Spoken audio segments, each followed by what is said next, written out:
Hey guys, this is Zach with EZ Locksmith. I'm here working on a break-in. So basically somebody broke into this business.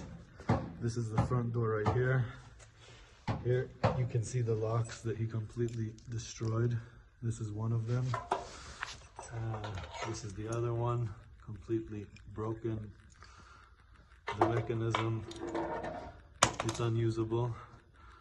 So I went ahead and I replaced this door right here with a brand new mechanism, 2 new locks, one on each side.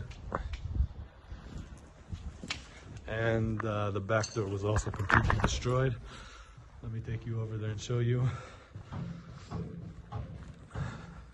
The back door was drilled into, so he damaged the lock itself and the push bar. I had to go and replace it completely. I also, let me show you the push bar. This is the brand new push bar right there. On the other side, you've got a handle mechanism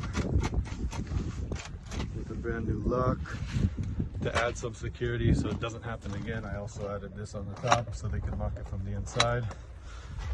We're out here in the snow, and yeah, this is what they used to have on the door. So yeah, everything's brand new, everything is good and secure. And yeah, Zach from EZ Locksmith, because it's easy.